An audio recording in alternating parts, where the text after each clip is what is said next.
What do you think of when someone mentions the small Latin American country of El Salvador? Maybe you think of the Civil War, which started in 1979 with a coup and didn't end until 1992. Or maybe more recently, the extreme gang violence which plagued the entirety of the country. But what does El Salvador look like now? El Salvador, the land of contrast, is a beautiful country from high volcanoes to never-ending beaches, with its own unique culture and so many things to do and see. We are spending 3 weeks driving around this newly reformed country to see how it really is.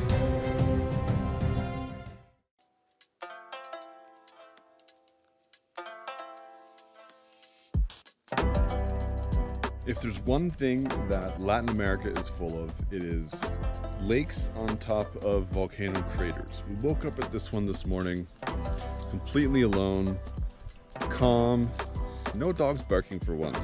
We have a lot to see, and we don't know how much time it's going to take, but that doesn't matter. What matters is that we enjoy ourselves and experience this beautiful but small country. El Salvador is the smallest of the Latin American countries, so it shouldn't be too hard for us to explore as much as we can in our short time. Bye, Guatemala! We are entering from Guatemala in the west, and we immediately notice how hot it is here. El Salvador is hot! Even the water is hot. It's like a hot tub down there. Pretty cool, a hot waterfall. With so much volcanic activity, El Salvador is full of these natural wonders. Pretty warm. I think I can stand here. It's hot? Oh, it's warm. It's not hot, but well, actually, I would want to cool off. Hot waterfalls, rivers, and even more. Ooh, that one is smoking. Oh, I can feel the heat. Wow. Oh, can you hear it too? Wow, you can hear it bubbling. Feel the heat coming off this area. So I'm standing only a meter away. This is incredibly hot. It smells awful. It's like we're standing on top of a little volcano. Oh man. Well, I don't want to get any closer.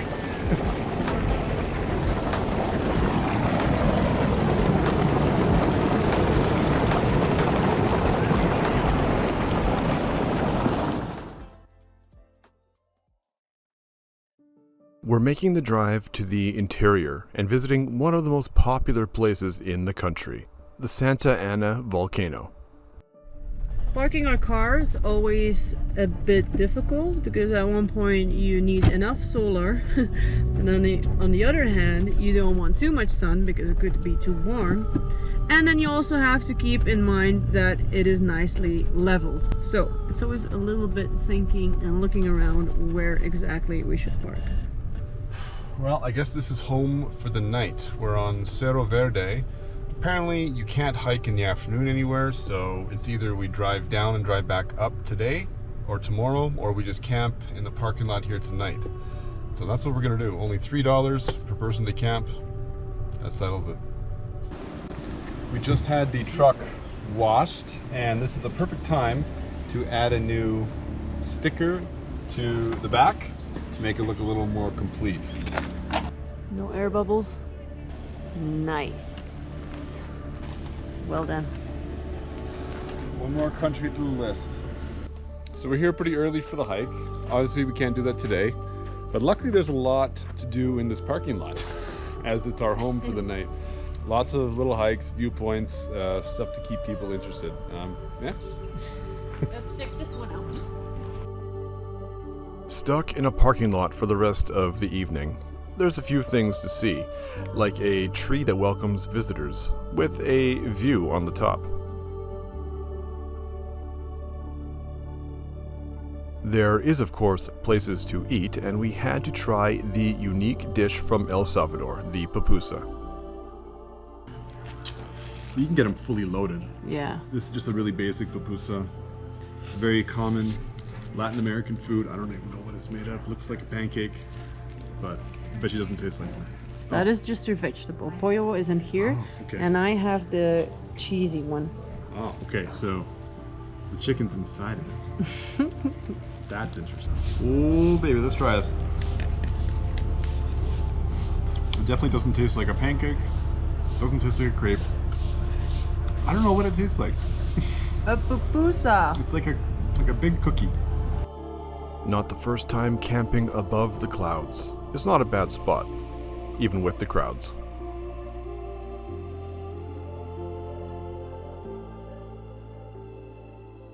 Muchísimo, así que cualquier persona interesada en innovaciones de senderismo, acá se los tenemos. Another entry fee, $6 each, plus the entry fee up top. This is becoming an expensive hike. Yeah, and busy too. And busy. We're not used to having a tour. It's going a lot slower than we're used to. Yeah, but we're having fun. The hike up Santa Anna is only able to be done with a guide. This is unfortunate for us as we don't like being held back. And it takes over 4.5 hours for the round trip. But it's a pretty cool sight at the top.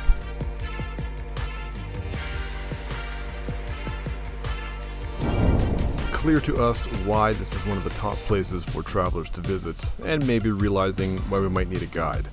It's a steep drop at the edge that there is no coming back from.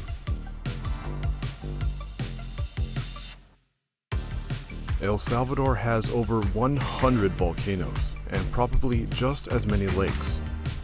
Formed over many millennia by volcanic activity, they also make for nice camp spots.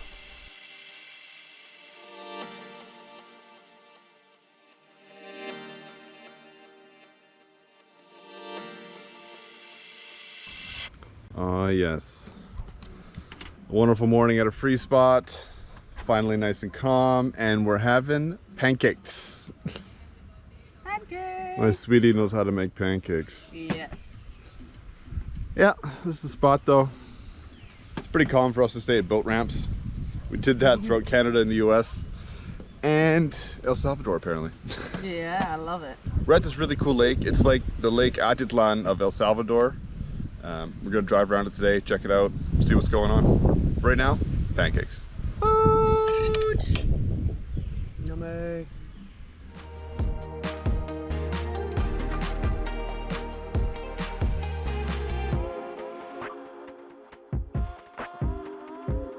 This is the view you have on the lake.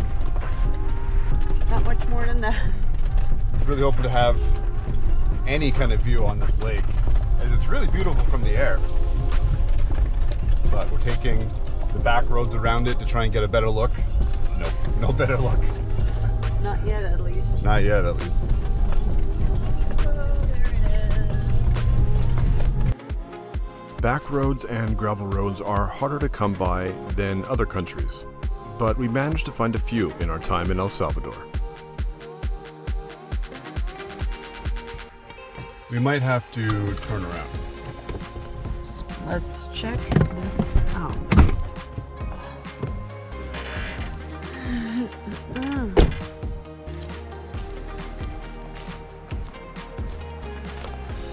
So far, our off-road adventure around the lake. And I would like to say that I was right. You can't drive around it. Oh well. Travis was convinced. So it's nice to be right. The turn of shame. Luckily, we aren't any bigger, or we might have to back out of here.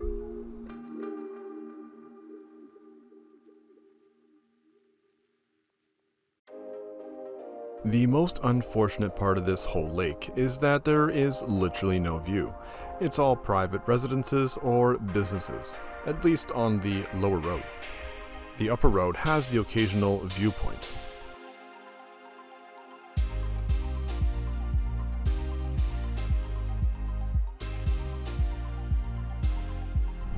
I can really appreciate the smooth roads here in El Salvador. Even some of the main roads in Guatemala were not very smooth. This is just like gliding on air. From Lago Coatepeque, we glide on the amazingly well done and new roads and are heading for the coast. We didn't know what to expect when coming to El Salvador. We probably knew it how you might know it from the violence and danger of the 80s, 90s, and 2000s. But we are happy to inform you that this country is nothing like you might expect. They use the American dollar, which gives the citizens a boost in standing compared to the countries around them. All the locals we came into contact with all are super happy that travelers are coming to their country, proud of that fact even. And I'll just mention the roads one more time, because all the highways are in perfect condition. It was a nice change of pace coming from some of the roads in Guatemala. We are driving along the Pacific coast now looking for a spot. We're going to be along this part of the country for the next week or so. Free spots in El Salvador are just as uncommon as they are in Guatemala. They exist but are scarce. Mexico still wins for the best campsites.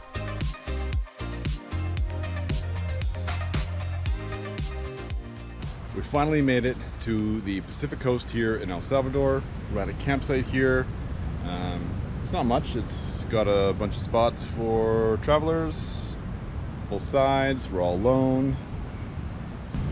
Beautiful spot. It's a little warm though. We're used to the mountain temps of both Guatemala and El Salvador, as we just came down from them as well. But it's always nice to see the black sand here, which is really cool. And, you know, just see other parts of the world. What do you think? Love it!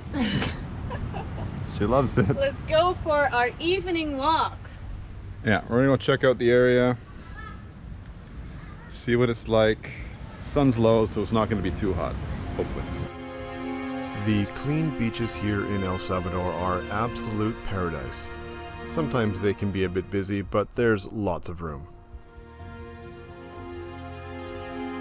There's also lots of life everywhere if you look hard enough.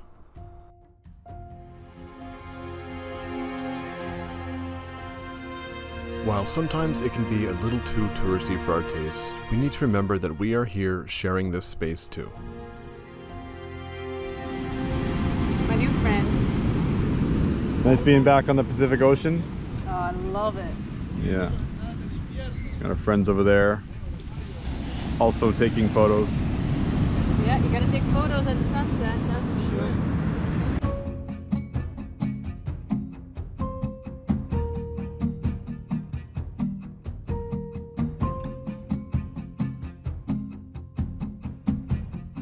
The ocean water is the perfect sound to fall asleep to, but also to play in.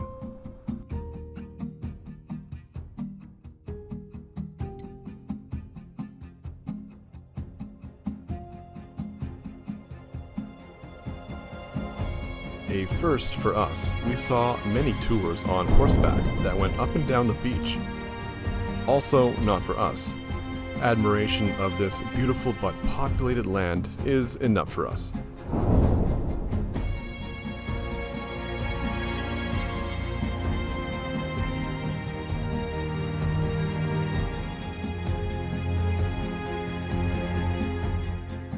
We want to park on the beach and we got stuck here and there, so we are trying to figure out how we can get to the beach with some ocean view without getting stuck in the sand.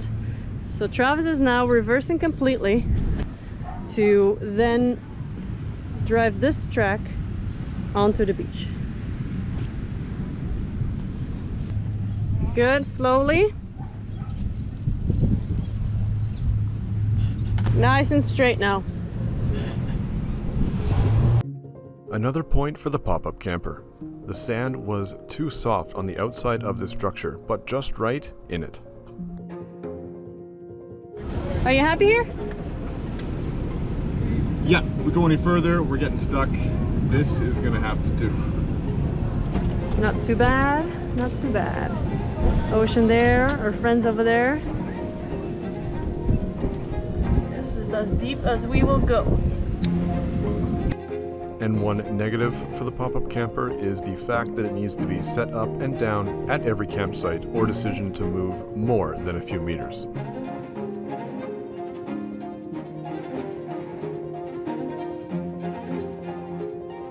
Often on our travels, we meet new people and instantly share a connection as we all have something in common. We are traveling in the same way, in the same place.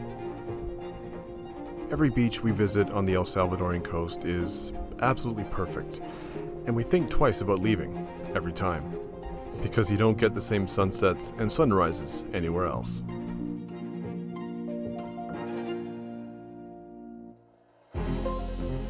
El Salvador really isn't a big country, and you can get to the other side in a few hours. But right now, we're heading for almost the dead center of the country to another epic spot. It might be a volcano.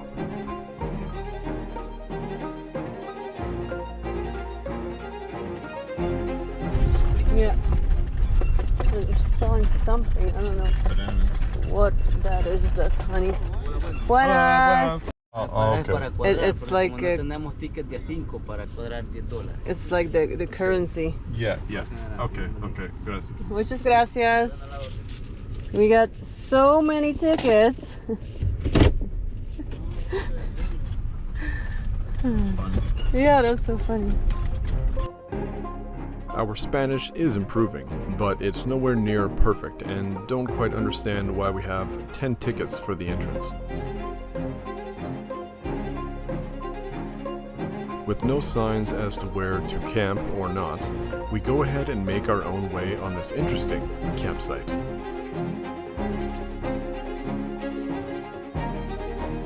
We made it to Laguna Alegría, and it is really freaking cool here.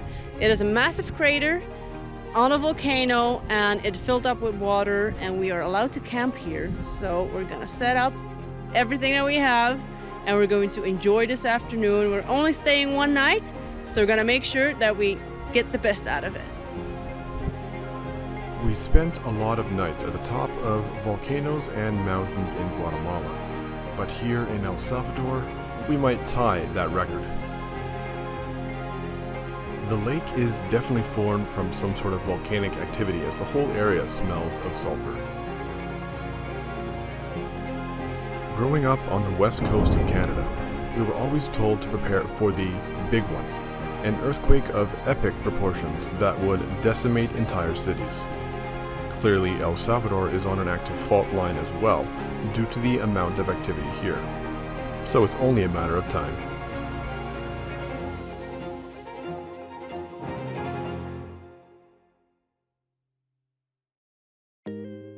We visited a number of cities in this small and peculiar country, with oddly familiar names. Classic Latin American architecture in many of the mountain villages.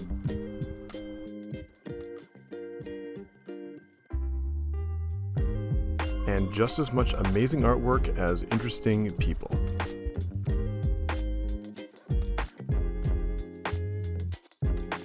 It's been 2 weeks and we definitely dropped our guard the first couple days from how friendly everyone here is.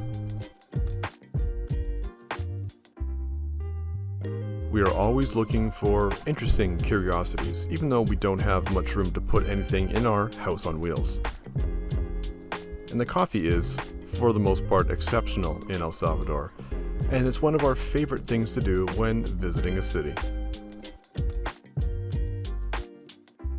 We didn't visit the capital, but we did visit so much more. We especially love the small communities that have character and these beautiful vistas.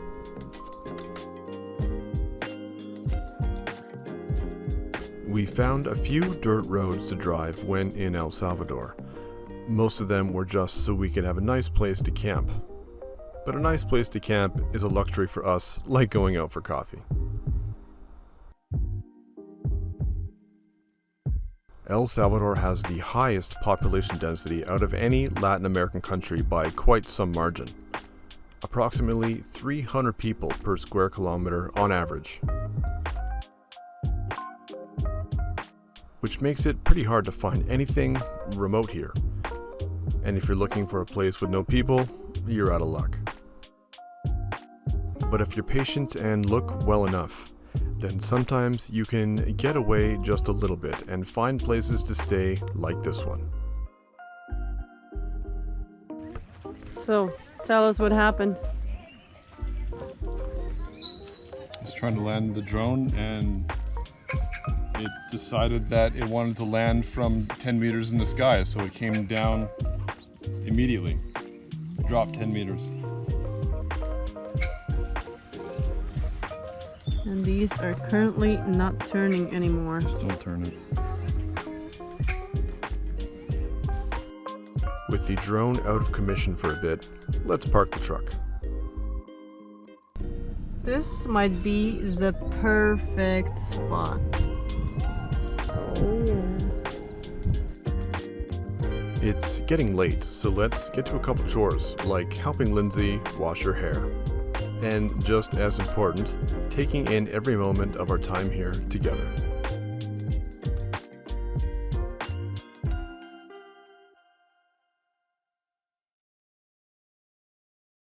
Until now, El Salvador has actually been really clean in comparison to Mexico and Guatemala. And then we got to this spot and it's just so much trash. There's just so much trash here, which is pretty upsetting because this lake or river, I don't even know, is phenomenal. It is really incredible. I also love the fact that there's so many animals around us right now. We have cows and pigs, dogs, so many birds, and then there's just so much trash. Animals everywhere. We take some time from photographing the truck and switch it to these furry and feathery friends.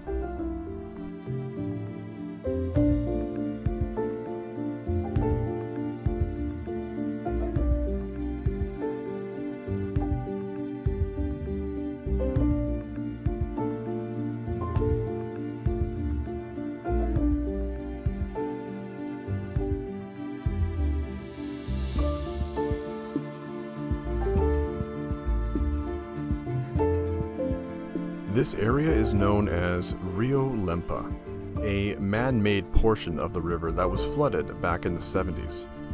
Now it is home to so much more than it ever was before. We also called it home for a couple nights. Looking at it from the map, we knew we wanted to check it out, and we are glad that we did.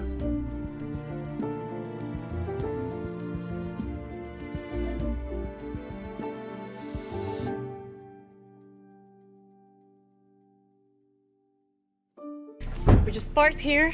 We are looking to cross the lake and we want to find a ferry to do so. Yeah, I had to pay $1 to enter the area, and we're gonna look around. Yeah, let's see if we can find someone that wants to bring us to the other side.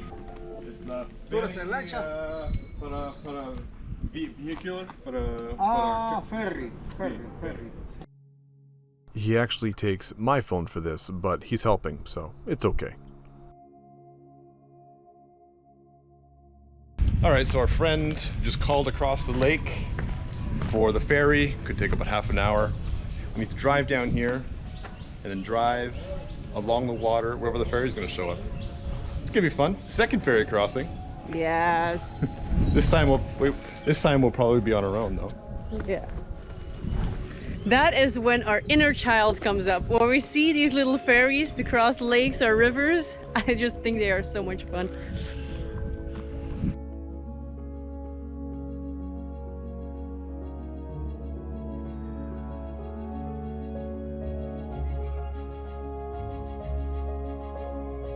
Looks like the ferry is there. We are already parked and ready, and we're just gonna wait until everybody gets off so that we can get on. A little more modern than we expected, and bigger too. This barge will take us across this massive man-made lake.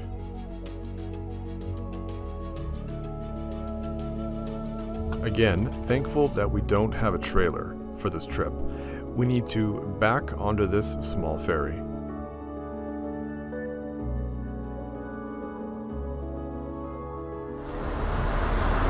Isn't this fun? It's pretty cool. It's much bigger than the last one we were on. I'm not too worried about the weight on this thing. No, it's a bit more modern. Yeah.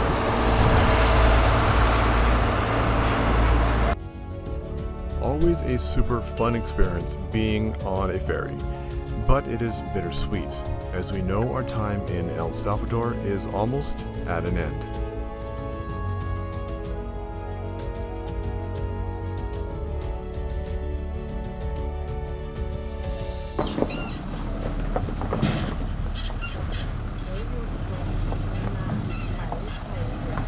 And just like that, we made it to the other side. Oh yeah, that was easy. Better than driving. Yeah, it's better than driving. It's 100 kilometers to drive around. And we actually were really curious about the other side of this lake. So let's go figure that out. The only way out of here is a bumpy dirt path that is nothing like the rest of the main roads in the southern section of the country.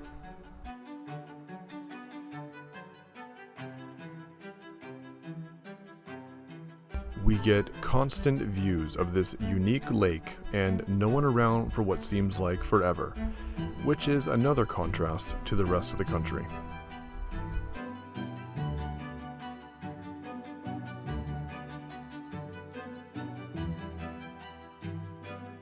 Three weeks. That's how long it took us to drive to every corner of El Salvador. Sometimes we spend a couple nights at spots, and sometimes we drove 200 kilometers in a day. But from this lake, we are heading straight for the border of Honduras, the next country on our Pan-American trip, to see what it has to offer the intrepid traveler. El Salvador and many of the countries here in Latin America are changing, and all for the better. Gone are the days of extreme violence, corruption, and danger at every corner. Citizens are returning to their home country with a new hope of better times. And we are moving on to Honduras.